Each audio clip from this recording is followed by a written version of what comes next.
Bonjour, je m'appelle Marie-Hélène Milot.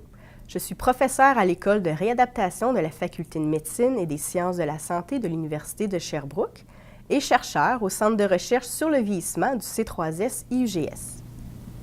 Alors bonjour, je m'appelle Mathieu Hamel, je suis ingénieur biomédical au Centre de recherche sur le vieillissement.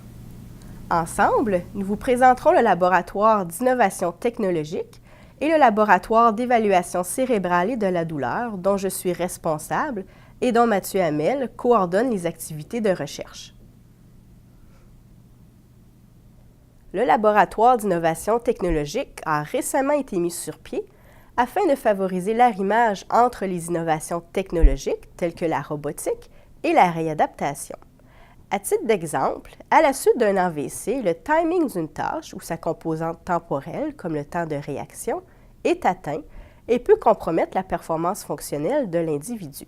Tout récemment, j'ai développé à l'aide de Mathieu Hamel et de son équipe d'ingénieurs du CDRV un dispositif d'entraînement robotisé pour la réadaptation du déficit de timing à la suite d'un AVC.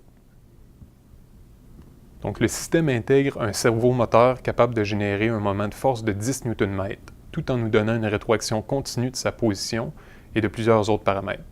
Par exemple, sa température, son courant. En branchant ce cerveau moteur à un ordinateur, à une source d'alimentation et à un écran pour la rétroaction, on est en mesure de programmer des mouvements précis afin d'évaluer et d'entraîner le timing d'une tâche. Une carte d'acquisition a également été intégrée au système pour enregistrer les données de capteurs externes. Elle permet entre autres d'enregistrer avec une précision de 0,2 millisecondes les temps de réaction suite à l'initiation d'un mouvement. Un photodétecteur placé sur l'écran permet d'identifier le moment exact où la tâche débute et sert aussi de base temporelle pour les mesures de délai. Le système a été conçu afin de fixer solidement la main et l'avant-bras du sujet afin d'isoler le mouvement de flexion et d'extension du poignet.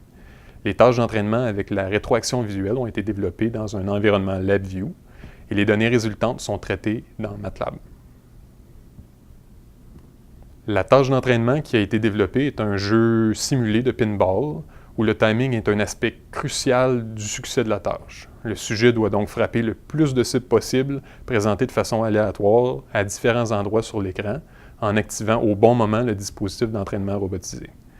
Ce dernier produit alors une flexion rapide de l'unité main-robot pour faire en sorte que les doigts du sujet entrent en contact avec le bouton d'activation. Ce contact permet alors de bouger le flipper virtuel dans la direction voulue afin que la balle se dirige vers la cible et la frappe. Grâce au logiciel, on est en mesure de contrôler le niveau de difficulté de la tâche et de fournir différents types d'entraînement robotisés afin de favoriser davantage l'apprentissage moteur. Il y a deux types d'entraînement présentement à l'étude.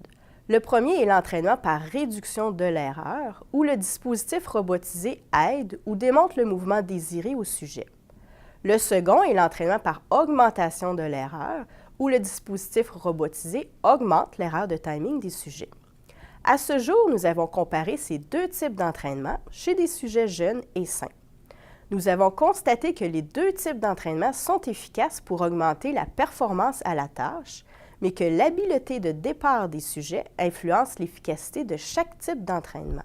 Nous testons actuellement le dispositif robotisé et le protocole chez l'aîné pour étudier comment l'âge influence les effets de l'entraînement par réduction et augmentation de l'erreur de timing sur la performance motrice.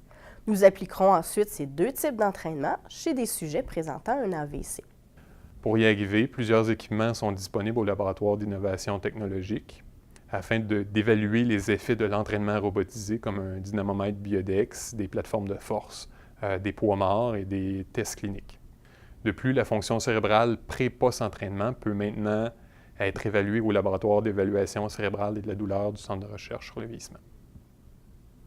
Le laboratoire d'évaluation cérébrale et de la douleur possède un appareil de stimulation magnétique transcrânienne, ou appelé TMS, un système d'acquisition de signal, un amplificateur à 4 canaux, un système d'électromyographie et un logiciel d'acquisition nommé Spike 2. En résumé, la TMS repose sur la production d'un champ magnétique à l'aide d'une bobine. En pénétrant le crâne, le champ magnétique induit un champ électrique au niveau de la région du cortex moteur stimulé, activant ainsi les interneurones et ou directement les neurones de la voie cortico-spinale, responsable du mouvement d'un groupe de muscles cibles, comme par exemple le premier interosseux dorsal de la main. L'activité électrique du muscle induit par la TMS, appelée potentiel moteur évoqué ou MEP, est enregistrée à l'aide d'électrodes de surface. Ce MEP peut être évalué lorsque le sujet est au repos ou lors d'une contraction sous-maximale soutenue. Grâce à la technique dite Single Pulse, la TMS permet, entre autres, d'évaluer l'amplitude du MEP, témoignant de l'excitabilité de la voie cortico-spinale, et de déterminer la représentation corticale d'un groupe de muscles. La plasticité cérébrale peut donc être évaluée en comparant ces variables avant et après une intervention comme un entraînement robotisé. Il est à noter que ce laboratoire sera prochainement équipé d'un appareil de TDCS. Cet appareil de neurostimulation à visée thérapeutique permettra l'induction d'un courant électrique continu de faible intensité au niveau du crâne. Nous pourrons donc moduler l'activité cérébrale tant chez le sujet sain que le sujet présentant une pathologie et tenter d'améliorer, entre autres, la performance fonctionnelle.